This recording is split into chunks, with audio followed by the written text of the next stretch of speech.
कलानिधि ज्योतिष एवं रत्न केंद्र में आपका स्वागत है। जानते हैं मिथुन राशि वालों के लिए जून का महीना कैसा रहने वाला है। जून महीने में आपको स्वास्थ्य के प्रति सावधानी बरतनी होगी। इस महीने में आपको गले में रोग, कोई फोड़ा फुंसी या पाचन तंत्र आदि की समस्याएं हो सकती हैं, इसलिए आपको इनका ध्यान रखना चाहिए, शीघ्र उपचार कराना चाहिए।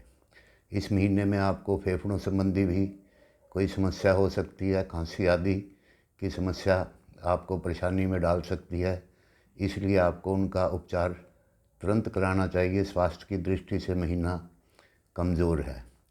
धन संबंधी विषयों में लाभ प्राप्ति के बहुत अच्छे योग बन रहे हैं।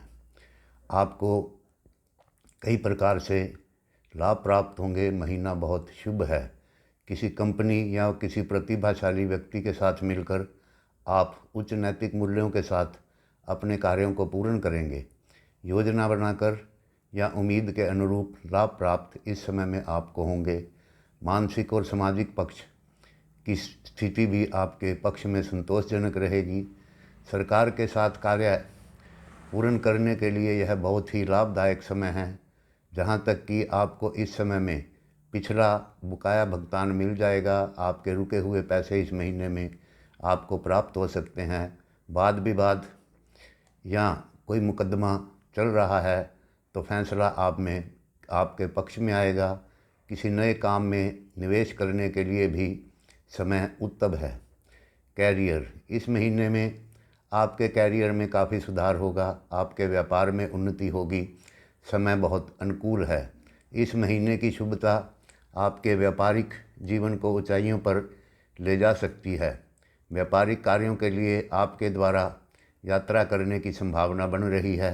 इस महीने में इस प्रकार की हुई यात्राएं आपके लिए काफ़ी लाभदायक सिद्ध होंगी। उत्तर दिशा की यात्रा आपको विशेष शुभ फल प्रदान करने वाली होगी। इसके अतिरिक्त इस महीने में आपको अपनी व्यावसायिक स्थिति को मजबूत करने के अवसर प्राप्त होंगे। अपने परिवार के किसी बड़े सदस्य की सहायता से आपको कई प्रकार के लाभ हो सकते हैं। इस अवधि में आपको आवश्यक लाभ होंगे, इसलिए इस समय में आपको इसका विशेष ध्यान रखना चाहिए। व्यापारिक पक्ष इस महीने में आपके लिए बहुत अच्छा है। एजुकेशन, विद्यार्थियों के लिए स्थिति इतनी उत्तम नहीं है। जो छात्र उच्च शिक्षा प्राप्ति में लगे हैं उनको इस महीने में कई समस्याओं का सामना करना पड़ सकता है। शिक्षा के क्षेत्र में सफलता प्राप्त करने के लिए, परिणाम अपने अनुकूल लाने के लिए आपको कड़ी मेहनत करनी चाहिए। टेक्निकल, लॉ, मेडिकल आदि छात्रों को भी इसी प्रकार की स्थिति बनी हुई है। फिर भी इस वर्ग को अपने उद्देश्य को प्राप्त करने के लिए अधिक परिश्रम करना चाहिए, उससे आपको सफलता प्राप्त होगी। यदि आप किसी कंपटीशन की परीक्षा देने जा रहे हैं तो अपने अनुकूल फल प्राप्त करने के लिए आपको अपने शिक्षकों का सहयोग लेना चाहिए, जिससे कि स्थिति आपके अनुकूल बन सके। अगर आप यात्रा संबंधी कोई कार्य करते हैं या यात्रा पर जाना चाहते हैं तो समय आपके लिए अनुकूल बना हुआ है।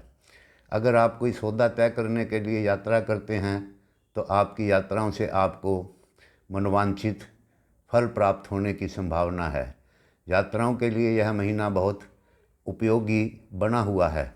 विदेश दौरे की योजना अगर आप बना रहे हैं तो आपको अवश्य जाना चाहिए, उससे आपको लाभ होगा। या कोई फॉरेन संबंधी आपका काम रुका हुआ है तो वह भी इस समय में पूर्ण होगा। अगर आप व्यापार करते हैं या नौकरी करते हैं तो किसी भी तरक्की के लिए या किसी व्यापार के लिए किया हुआ सौदा आपको उत्तम फल इस समय में दे सकता है। रेल मार्ग, सड़क मार्ग आपके लिए विशेष शुभ रहेंगे। इस समय में आपको अपने प्रयासों से अपने उद्देश्यों को पूर्ण करना चाहिए। पूर्व दिशा भी आपके लिए उत्तम होगी। पारिवारिक दृष्टि से परिवार में इस महीने में कुछ शुभ फलदायी कार्य होने की संभावना है। आपकी पुरानी समस्याओं का समाधान होगा। परिवार के बड़े बुजुर्ग आपसे प्रसन्न रहेंगे, आपको आशीर्वाद देंगे। परिवार में सभी के साथ आपका तालमेल बना रहेगा। बच्चों का बेहतर प्रदर्शन भी आपके मन की प्रसन्नता का कारण बन सकता है। साथ ही आर्थिक पक्ष भी आपका मजबूत होगा, सभी समस्याओं का समाधान होगा। लेकिन बच्चों को मार्गदर्शन आपका अवश्य चाहिए, वरना शिक्षकों के साथ वो किसी प्रकार की समस्या में पड़ सकते हैं। अध्ययन कार्य उनका बाधित हो सकता है, इसलिए आपको बच्चों पर ध्यान देना होगा, अन्यथा अध्यापकों के साथ कुछ कठिनाई आ सकती है। रिलेशनशिप, इस महीने में आपको सलाह दी जाती है कि आप अपने जीवन साथी के साथ अपने व्यवहार में मधुरता दिखाएं, क्योंकि ग्रह कुछ कम अनुकूल हैं। जिन लोगों के संबंध पहले से खराब हैं उन्हें और अधिक समस्या का सामना इस महीने में करना पड़ सकता है। स्थिति संवेदनशील है, सूझबूझ व सावधानी से समस्याओं का समाधान करें। परिवार के बड़े बुजुर्गों आपकी समस्या में आपकी कुछ मदद कर सकते हैं, इसलिए वाद विवाद की स्थिति से बचें। अपने कार्यों को इस प्रकार के लोगों के हस्तक्षेप से मुक्त रखें। पारिवारिक वातावरण इस वजह से कुछ तनावपूर्ण हो सकता है। धन्यवाद, नमस्कार।